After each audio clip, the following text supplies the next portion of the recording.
தேனி மாவட்டத்தில் திமுக கவுன்சிலர் வீட்டில் 5 நாட்களாக நடந்த அமலாக்கத்துறை சோதனையில் ஏலக்காய் தோட்டம் மூலமாக 1000 கோடி ரூபாய்க்கும் மேல் வரி ஏய்ப்பு நடந்துள்ளதாக இடி மற்றும் ஐடி அதிகாரிகள் சென்று ஆய்வு நடத்திய போது அதிர்ச்சிகரமான சில ஆவணங்கள் சிக்கியுள்ளது.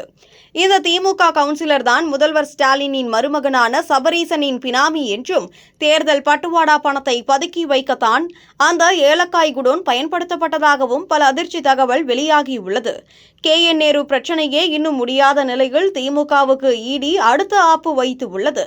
தேனி மாவட்டம் போடிநாயக்கனூர் நகரமன்ற தலைவர் ராஜராஜேஸ்வரியின் கணவரும் திமுக மாநில செயற்குழு உறுப்பினர் மற்றும் போடி நகரமன்ற 29வது வார்டு கவுன்சிலருமான சங்கர் ஏலக்காய் வர்த்தக தொழிலில் ஈடுபட்டு வருகிறார். இந்நிலையில் ஏலக்காய் வர்த்தகத்தில் வரி ஏய்ப்பு செய்யப்பட்டதாக வந்த புகாரின் அடிப்படையில் வருமான வரித்துறை அலுவலகத்தில் நேரில் ஆஜராக வேண்டும் என திமுக நிர்வாகி சங்கருக்கு அதிகாரிகள் சம்மன் அனுப்பியிருந்தனர்.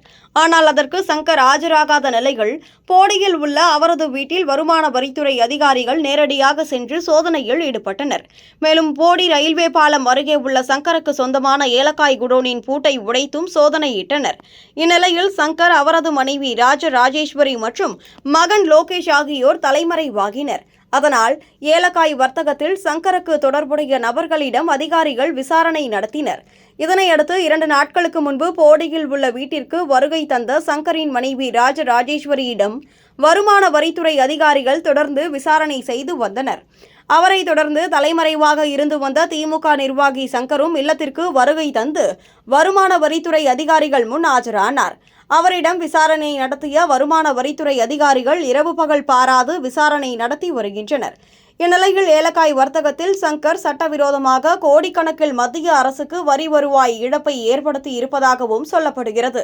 அதோடு இவர் ஏலக்காய் உற்பத்தி செய்து வந்த தோட்டமே முதல்வர் ஸ்டாலினின் மருமகன் சபரீசனுடையதுதான் என்றும், கவுன்சிலர் சங்கரின் பினாமியே சபரீசன் தான் என்றும் விசாரணையில் தெரிய வந்துள்ளது. அதோடு அவர் ஏலக்காய் உற்பத்தி செய்து வந்த தோட்டமே முதல்வர் ஸ்டாலினின் மருமகன் சபரீசனுடையதுதான் என்றும், கவுன்சிலர் சங்கரின் பினாமியே சபரீசன் தான் என்றும் விசாரணையில் தெரிய வந்துள்ளது.